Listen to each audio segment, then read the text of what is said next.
Good morning, beta. In this video, we will solve some important questions of similar triangles from Resonance book NTSE. And we have completed 8 questions of exercise 2nd, beta. Now start 9th questions. Statement is a rhombus is inscribed in a triangle ABC in such a way that one of its vertices is A and on two of its sides lie on along the AB and AC and fourth vertex lies on BC। तो देखो given क्या है बच्चों, एक triangle है आपकी जैसे, और ये ट्रायंगल है ABC।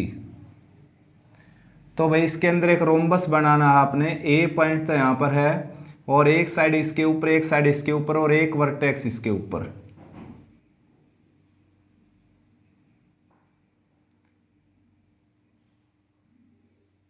ठीक है ना। उसने बोला कि एक वर्टेक्स BC के ऊपर है और एक वर्टेक्स ए, जो ट्रायंगल का वर्टेक्स ए है वही रोम्बस का वर्टेक्स हो गया, और इसकी दो साइड AP और AC के ऊपर हैं। तो ट्रायंगल इसका नेम रख लेता हूँ APLR। ये रोम्बस है भाई बच्चों APLR। ठीक है ना। अब देखो बात करते हैं भाई, बड़े आसान मेथड से मैं इसको सोल्व करूंगा। साथ साथ साइड भी दे रखी है बच्चों। AB दे रखी 12 सेंटीमीटर, ये है 12 टोटल है, ये 12। ठीक है ना। AC दे रखी है 6 सेंटीमीटर, यूनिट नहीं दे रखी तो सेंटीमीटर ही ले ली मैंने यहाँ पर, और BC दे रखी 8। अब देखो बच्चों, ये आपका रोम्बस है, ये वाला APL और R, ये आपका बच्चों क्या है, रोम्बस। ये रोम्बस आपका। ठीक है ना। तो भाई ये आप अच्छे से जानते हो बच्चों कि रोम्बस में जो डायगोनल होते हैं वो अपोजिट एंगल को बाइसेक्ट करते हैं। ये रोम्बस है बच्चों आपका। तो इसका जो डायगोनल है AL डायगोनल बच्चों AL, तो AL डायगोनल आमने सामने के एंगल को बाइसेक्ट करता है, यानी कि ये दोनों एंगल इक्वल हो गए। ठीक है ना, जो टिक कर दिया मैंने, ये दोनों एंगल क्या हो गए, इक्वल। तो मैं लिख सकता हूं ट्रायंगल ABC के अंदर जो है AL is bisector of angle A लिखो या BAC लिखो। तो देयरफॉर एंगल बाइसेक्टर थ्योरम लगेगी, यानी कि AL जो है सामने वाली साइड को उस रेशो में डिवाइड करेगा जिस रेशो में, जो रेशो इन दोनों का है, यानी कि AB by AC equal to BL by LC। ठीक है ना। तो AB क्या है आपके पास 12 और AC क्या है 6, तो BL बाई LC आ गई आपकी 2/1, यानी कि इन दोनों का रेशो आ गया, BL बाई LC का रेशो आ गया 2:1। अब देखो बच्चों, अब आप जानते हो ये बात कि रोम्बस की आमने सामने की साइड क्या होती है, पैरेलल। तो PL जो साइड है इसकी, वो किसके पैरेलल हो जाएगी, AR की। ठीक है ना। अब AR के पैरेलल है तो AC के भी पैरेलल बोल सकता हूं मैं, क्योंकि मान लो ये दोनों लाइन पैरेलल हैं आपस में, तो इसको और मैं और आगे बढ़ा दूंगा इसी डायरेक्शन में, तो अब भी पैरेलल रहेंगी। तो अगर PL इस टुकड़े के पैरेलल है, AR है बच्चों, ये AR के पैरेलल है अगर, तो AC के भी क्या हो जाएगा, पैरेलल।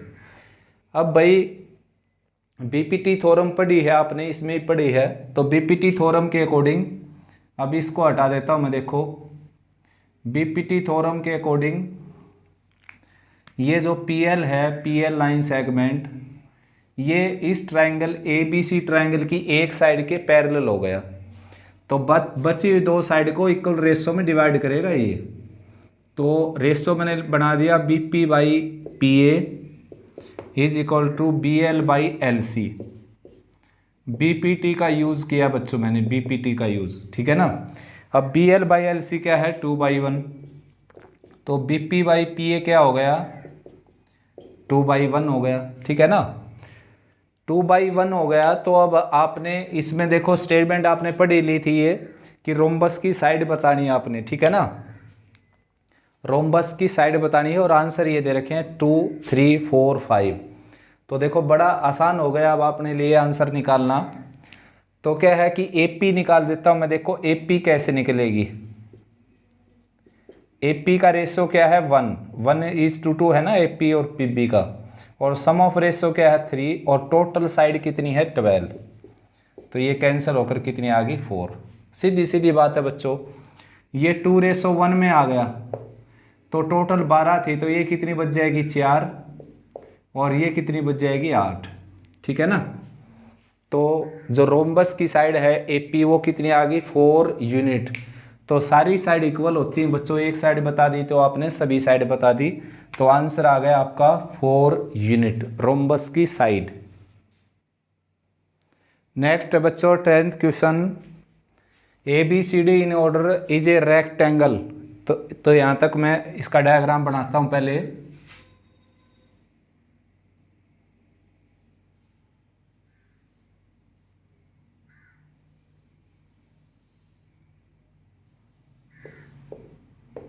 ए बी सी डी ऑर्डर के अंदर लिखा मैंने, और क्या है rectangle A B C D है 12/5, 12/5, यानी कि ये लेंथ है 12/5।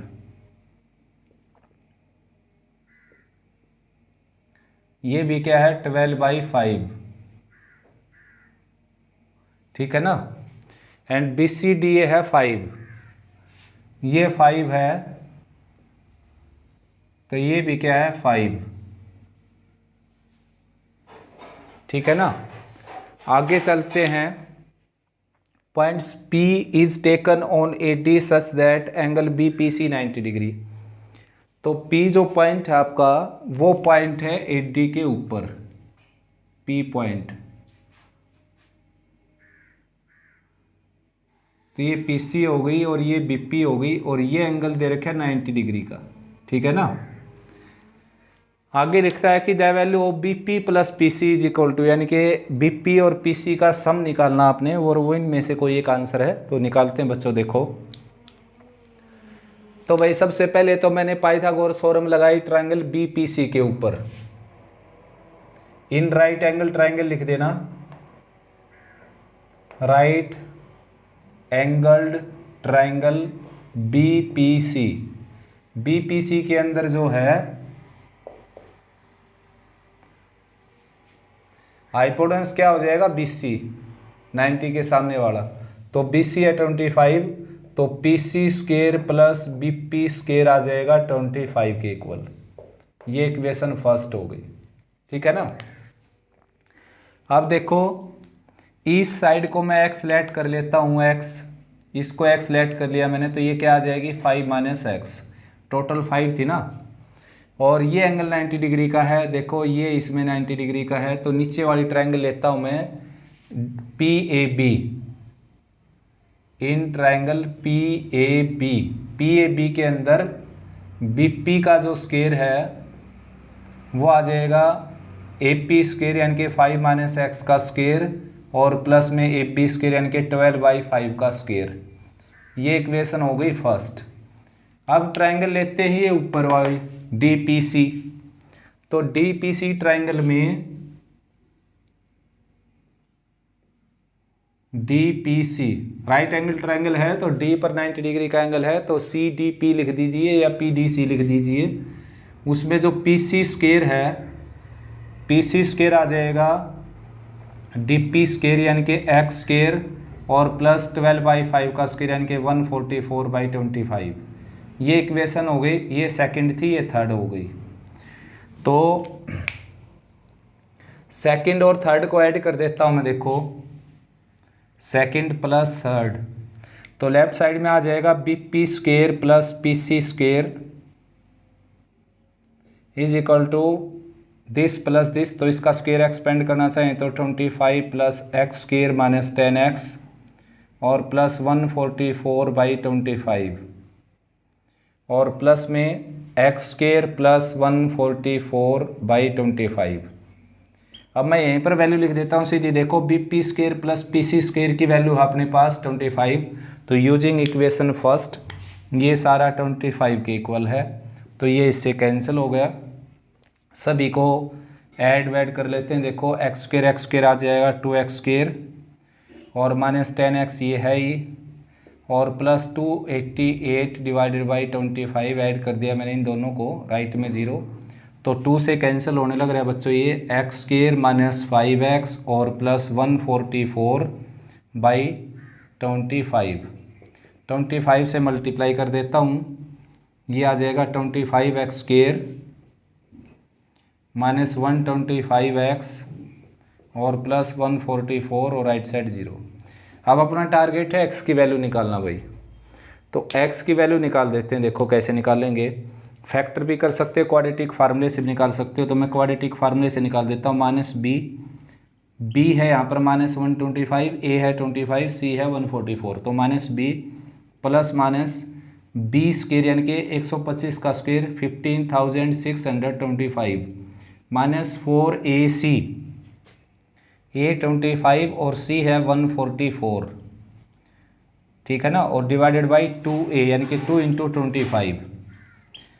कैमरे की रेंज देख लेते हैं बच्चों, एक लाइन और लिख देते हैं नीचे, नहीं भाई इससे आगे आपको दिखाई नहीं देगा ये, तो ये 25 था बच्चों।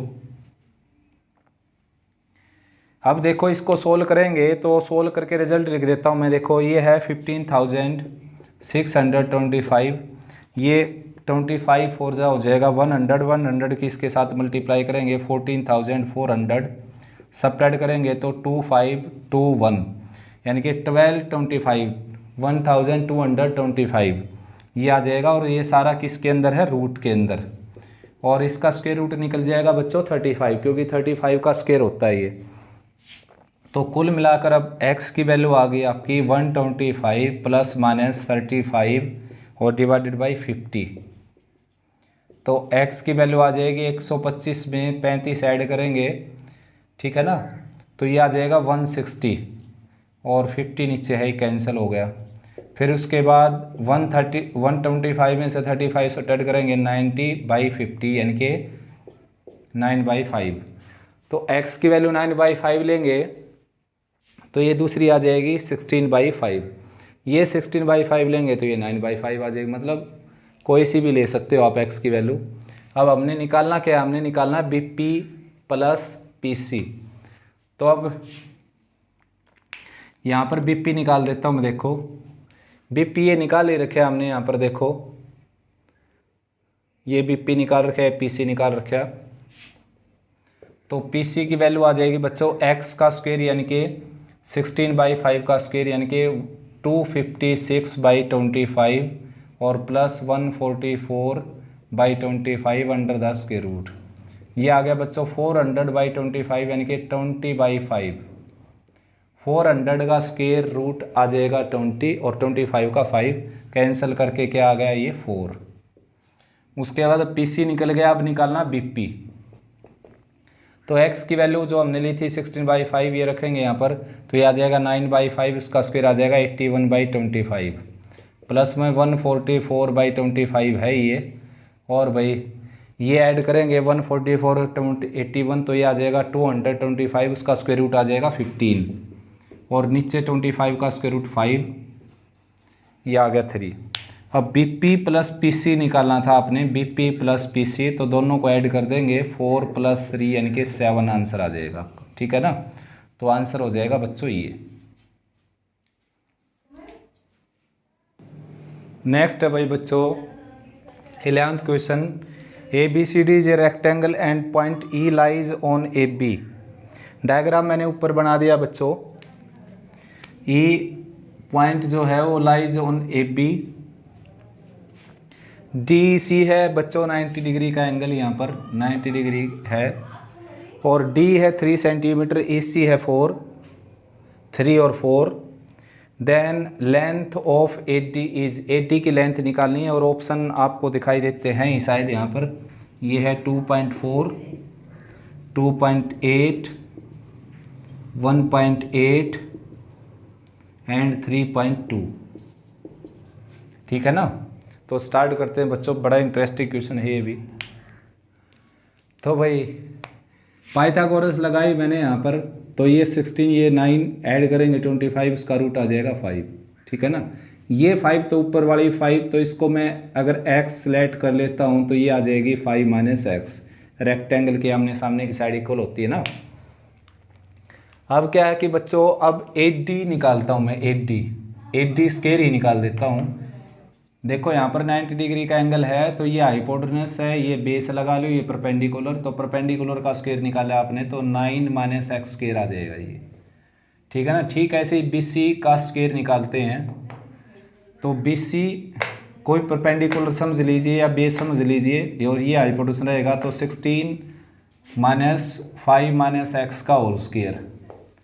तो बच्चों दोनों इक्वेशन जो हैं ये आपके सामने, इनकी लेफ्ट साइड इक्वल क्यों है आप समझिए।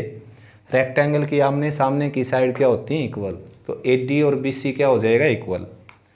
तो यहाँ से फिर 9 माइनस एक्स स्क्वायर जो है वो इक्वल हो जाएगा 16 माइनस 5 माइनस एक्स का होल स्क्वायर। ठीक है ना।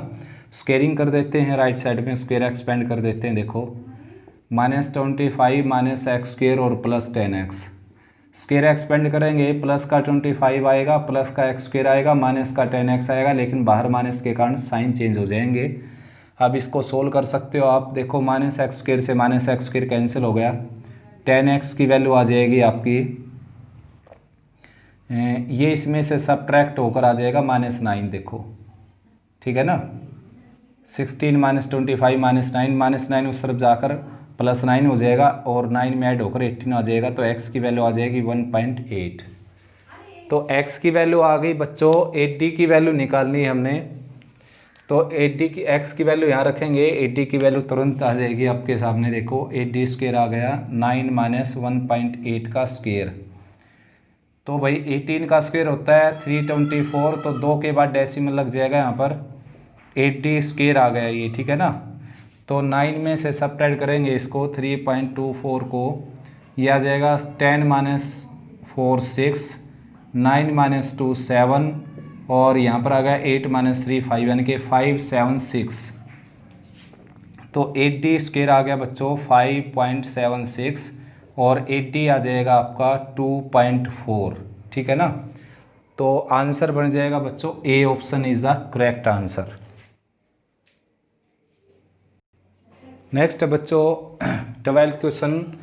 इन diagram DB is diagonal of rectangle ABCD and line L through A and line M through C divides DB in 3 equal parts each of length 1 centimetre and are perpendicular to BD, then we have to find area rectangle ABCD in centimetre square.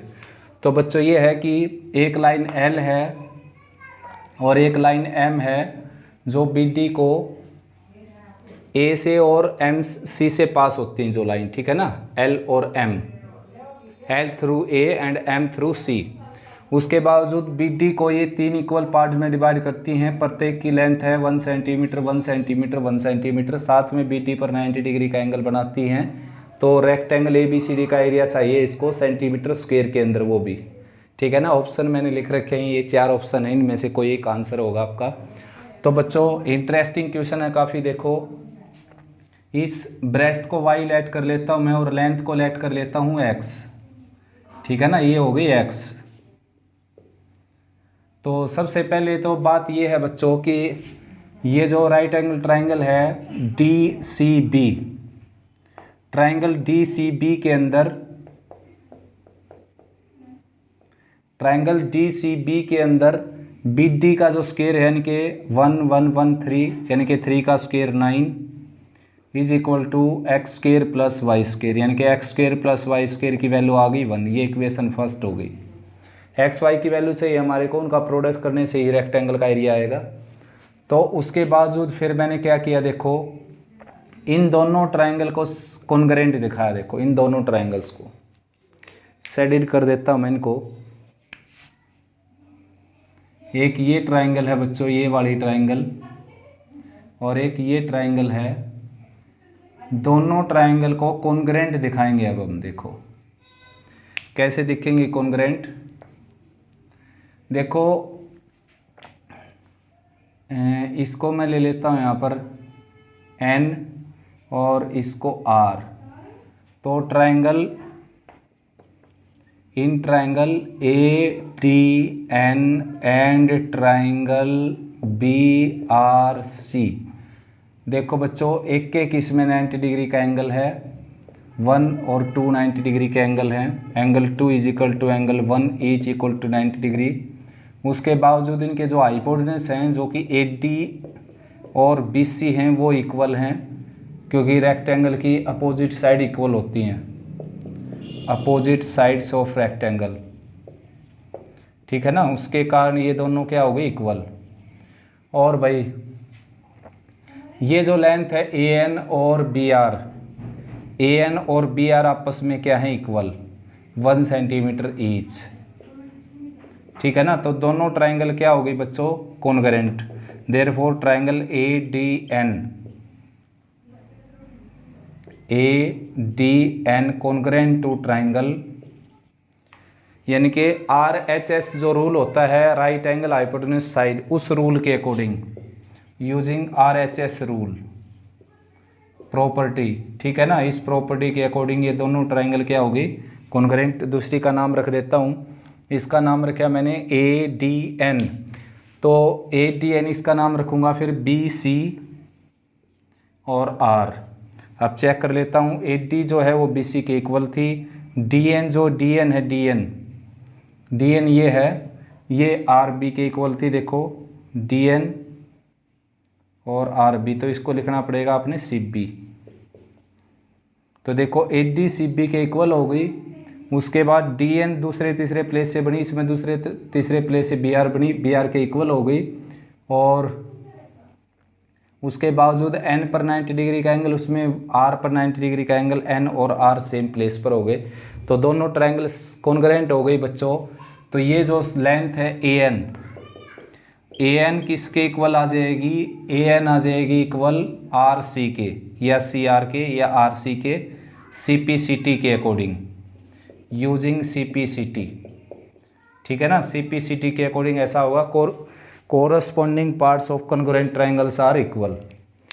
तो अब अपना काम है AN और RC की value निकाल कर उनको इक्वल रखना। देखो उसके लिए क्या है, AN की वैल्यू निकालता हूँ मैं इस ट्रायंगल को लेकर, राइट एंगल ट्रायंगल AND, तो ये 90 डिग्री का एंगल है, तो AD स्क्वायर AN निकालना आपने, तो AN का स्क्वायर जो है वो इक्वल हो जाएगा AD स्क्वायर, जो कि y स्क्वायर है हाइपोटेन्यूज, माइनस बेस या परपेंडिकुलर कह सकते हो, 1 का स्क्वायर 1, तो ये AN स्क्वायर आ गया बच्चों।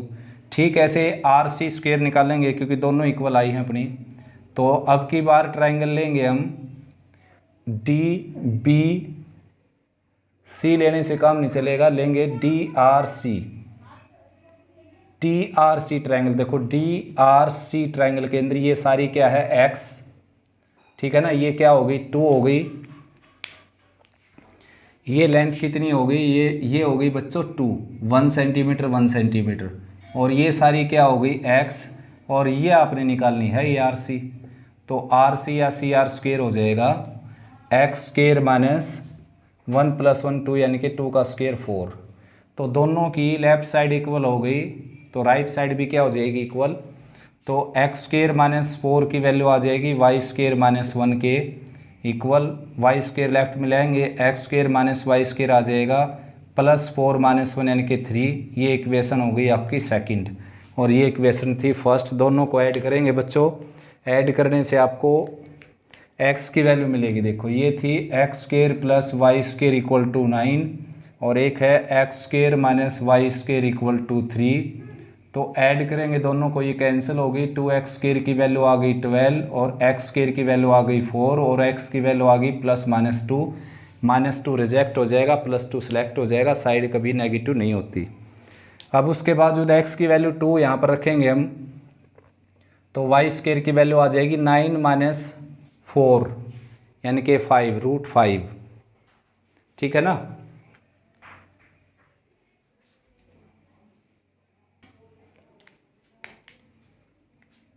तो बच्चों ये कैंसिल किया हमने, वाई स्क्र से माइनस वाई स्क्र, 2x² हो गया 12, और ये आ जाएगा भाई 2 से कैंसिल होकर 6, ठीक है ना। 4 की बजाय ये 2 है तो 2 से कैंसिल होकर 6 आ गया।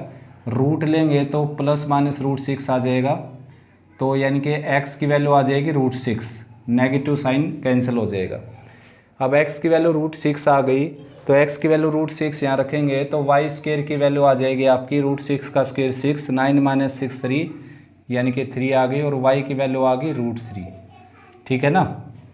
तो लेंथ आ गई √6 और ब्रेड्थ आ गई √3। तो एरिया जो है रेक्टेंगल का, देखो 12th क्वेश्चन का आंसर दे रहा हूँ मैं आपको, ये आ जाएगा लेंथ इंटू ब्रेड्थ, यानी कि √18 को लिखेंगे 9 × 3, 9 × 2 सॉरी, और 9 का रूट निकाल देंगे बाहर, √2 रह जाएगा अंदर, सेंटीमीटर स्क्वायर। तो आप ऑप्शन आपका आ जाएगा सी ऑप्शन, 3√2 सेंटीमीटर स्क्वायर। थोड़ी सी स्पेस की कमी रह गई बच्चों, इसलिए थोड़ी गड़बड़ भी हो गई और आपको समझने में थोड़ी तकलीफ भी हो सकती है बेटा, थोड़ा सा पॉज करके आप इसको देख सकते हो। नेक्स्ट है भाई बच्चों 13 क्वेश्चन, डायग्राम आपके सामने है और ये कोऑर्डिनेटर दे रखा है ABCD, इनमें से क्या मतलब रिजल्ट आएगा वो आपने बताना है। तो ऑप्शन थोड़े मिसप्रिंट हो रखे हैं इसमें, जैसे B और C दोनों सेम ऑप्शन दे रखे हैं बुक वाले ने। तो पहले आंसर चेक करते हैं कौन सा है, अगर B C में से कोई हुआ तो फिर आगे कुछ बात करेंगे, वरना A D में से हो जाएगा तो फिर B C के बारे में सोचने की ज़रूरत है ही नहीं हमने। तो देखो बच्चों बड़ा आसान क्वेश्चन है, इसका नाम वैसे तो अकॉर्डिंग टू स्टेटमेंट ही लिखना पड़ेगा, मैंने यहाँ पर लिखा नहीं इसका नाम, तो बुकलेट में इसका नाम दे रखा है ADB और ये C हो जाएगा, ठीक है ना, ABCD। तो भाई बच्चों ट्राइंगल जो ABD और ये दोनों ट्राइंगल मेरे को क्या लग रही हैं, सिमिलर। देखो AD के नीचे अगर DC रखें हम, AD/DC, तो 8/12 यानी कि 2/3, ठीक है ना। फिर उसके बावजूद AB के नीचे BD रखते हैं, अगर AB के नीचे BD, तो ये भी क्या आ जाएगा 12/18 यानी कि 2/3, ठीक है ना। उसके बावजूद BD के नीचे BC रखते हैं, BD के नीचे BC, तो ये आ जाएगा 18/27 यानी कि 2/3। तो भाई इस ट्रायंगल की तीनों साइड, इस ट्रायंगल की तीनों कोरस्पॉन्डिंग साइड के क्या हो गई, सेम रेशियो में हो गई, तो दोनों ट्रायंगल क्या हो जाएंगे बच्चों, सिमिलर, ठीक है ना। सिमिलर ट्रायंगल हो जाएंगे तो सिंबॉलिक नेम लिख देता हूँ मैं, सिंबॉलिक नेम आ जाएगा ADB, सिमिलर टू ट्रायंगल। तो देखो AB किसके कोरस्पॉन्डिंग है, BD के, तो BD के है तो A का और इसका प्लेस सेम है, तो यहाँ पर मैं इन दोनों का प्लेस सेम कर देता हूँ, DBC। अब चेक करते हैं, देखो AD किसके सिमिलर है, DC के, AD/DC होगी सेम प्लेस पर। उसके बावजूद इसकी जो AB थी वो थी BD के, तो AB/BD सेम प्लेस पर हो गए। उसके बावजूद इसकी जो BD थी वो थी BC के इक्वल, तो सेम प्लेस पर हो गए। तो ये दोनों ट्रायंगल क्या होगी बच्चों, सिमिलर, ठीक है ना।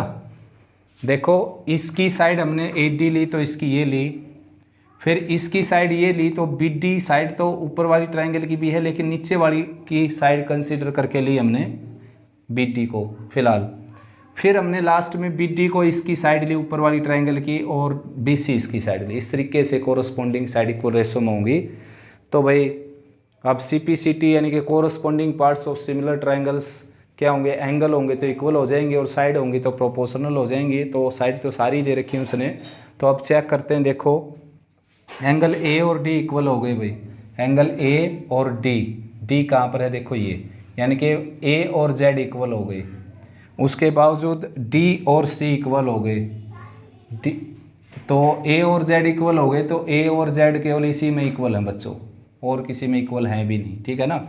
आगे बढ़ते हैं, x और y इसी में से देख लेते हैं। अब x और y, तो y है D पर और x है C पर, D और C, तो डी और सी देखो ये इक्वल रहे। तो ऑप्शन हो गया बच्चों ए, एक्स इक्वल टू वाई हो गया और ए इक्वल टू जेड हो गया। कोरस्पॉन्डिंग एंगल इक्वल होंगे ना दो सिमिलर ट्राइंगल्स के।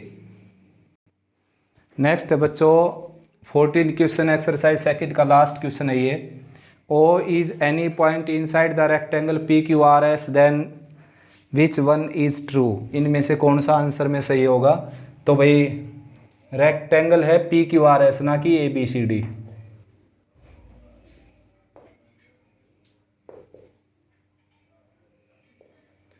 तो अब आगे बढ़ते हैं। देखो ओ इसके अंदर कोई पॉइंट है बच्चों, तो मैं क्या कर लेता हूं, ओ से पैरेलल एक लाइन ड्रा कर देता हूं मैं। देखो किसके पैरेलल, क्यू आर के पैरेलल बोल दो या पी एस के पैरेलल बोल दो, एक ही बात है बिल्कुल, ठीक है ना। ये लाइन ड्रा कर ली मैंने जो इसको टी और आर, टी और एम पर कट करती है।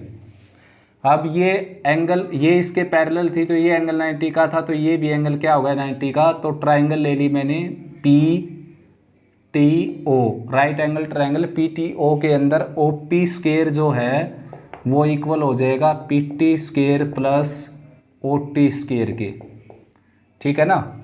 तो O P square O Q square यही इसमें देखने को मिल रहा है। देखो O P square O R square. अब ये राइट एंगल ट्राइंगल ले लेता हूँ मैं, ट्राइंगल ओ टी क्यू। इसके अंदर ओ टी क्यू के अंदर जो ओ क्यू जो है ये 90 का है, तो ओ क्यू इसमें क्या है हाइपोटेन्यूस, तो ओ क्यू स्क्वायर किसके इक्वल आ जाएगा, ओ क्यू स्क्वायर आ जाएगा टी क्यू स्क्वायर और प्लस ओ टी स्क्वायर के, ठीक है ना। अब इन दोनों इक्वेशन को सबट्रैक्ट कर देता हूँ मैं। दोनों इक्वेशन को सबट्रैक्ट करेंगे तो 1 में से 2 को सबट्रैक्ट कर देता हूँ। देखो तो O P square minus O Q square तो आ जाएगा लेफ्ट में, और राइट में ओ टी स्क्वायर से ओ टी स्क्वायर कैंसिल हो गया, पी टी स्क्वायर और माइनस टी क्यू स्क्वायर आ जाएगा ये राइट में, ठीक है ना। ये इक्वेशन हो गई थर्ड। अब ठीक ऐसे इस साइड भी ऐसा ही करेंगे। देखो इस साइड जो है बच्चों ट्राइंगल लेंगे S M O, right angle triangle S M O के अंदर ओ एस का जो स्क्वायर है वो हो जाएगा O M square plus M S square. ठीक ऐसे ही ट्राइंगल लेंगे हम O M R, right angle triangle O M R लेंगे, तो इसमें ओ आर का जो स्क्वायर है वो इक्वल हो जाएगा O M square plus M R square. ये सेकंड थर्ड तक हो चुकी, ये फोर्थ और फिफ्थ है जैसे। तो अब की बार भी मैं फोर्थ में से फिफ्थ सबट्रैक्ट कर देता हूँ, तो फोर्थ माइनस फिफ्थ, तो लेफ्ट साइड आ गई O S square minus O R square, और राइट में देखो ये इसमें से माइनस होगी अगर, तो ओ एम स्क्वायर से ओ एम स्क्वायर माइनस हो जाएगा, M S square minus M R square बच जाएगा।